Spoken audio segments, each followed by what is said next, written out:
কালিয়াগঞ্জ বিধানসভার প্রতি বছরের সমস্যা যে রাধিকাপুর বন্যা।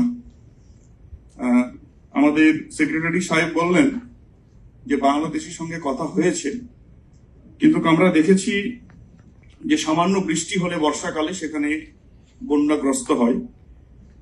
আর আমাদের কালিয়াগঞ্জ শহরকে বাঁচাতে গেলে আমাদের ওখানে যে লোকাল নদী রয়েছে, শ্রীমতী নদী, সেই নদীটা একদম বন্ধ হয়ে গেছে। সেখানে মানুষ জবরদখল করে সেখানে কেউ ঘর করেছে, কেউ বা সেটাকে একদম পেডিফিল্ড বানিয়ে ফেলেছে, কৃষিক্ষেত্র বানিয়ে ফেলেছে। যার কারণে আজকে কালিয়াগঞ্জ শহরও ভয়াবহ বন্যার সম্মুখীন হচ্ছে। গত বছর আমরা দেখেছি কালিয়াগঞ্জ শহর ডুবে গেছিল। তো আপনারা যেগুলো বড় মাপে দেখছেন লং টার্ম, সেগুলো দেখবেন, কিন্তু আমার রাধিকাপুর অঞ্চলে চকদিলাল এবং মঙ্গলদহ ইমিডিয়েট আমার ব্রিজ প্রয়োজন। তা না হলে গ্রামের পর গ্রাম বিচ্ছিন্ন হয়ে যায়। আর সেই গ্রামে পৌঁছানোর জন্য আমাদের কাছে খুব তাড়াতাড়ি সেখানে কোনো সাধন থাকে না। ওই সিভিল ডিফেন্স কখন নৌকা নিয়ে আসবে, স্পিড বোট নিয়ে আসবে, লাইফ জ্যাকেট নিয়ে আসবে, তার জন্য আমি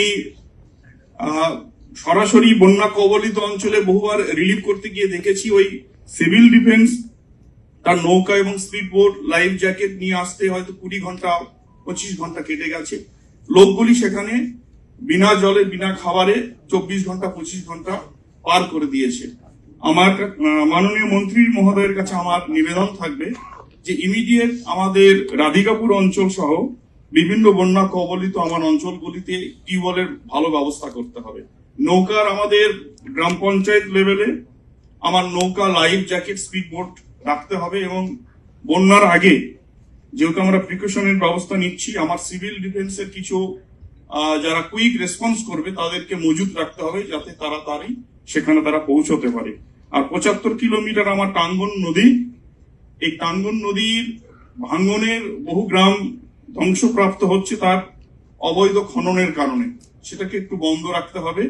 আর শেষ কথা বলছি, চকদিলাল এবং মঙ্গলদহ ব্রিজ না করলে আমরা এই বন্যার সময় আমরা বহু গ্রামের সঙ্গে যোগাযোগ করে উঠতে পারি না।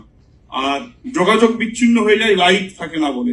যদি আমরা বিভিন্ন জায়গাতে ক্যাম্প করে অন্তত জেনারেটরের ব্যবস্থা রাখতে পারি, অন্তত গ্রামের যারা আমার প্রধান সাহেব রয়েছেন, মেম্বার্স রয়েছেন, আমার বুথ সভাপতি রয়েছে, আমি খোঁজ খবর রাখতে পারি না, মোবাইলটা ডেথ হয়ে যায় বলে, তো সেগুলোও কি আবার চার্জিং এর ব্যবস্থা রাখতে পারি।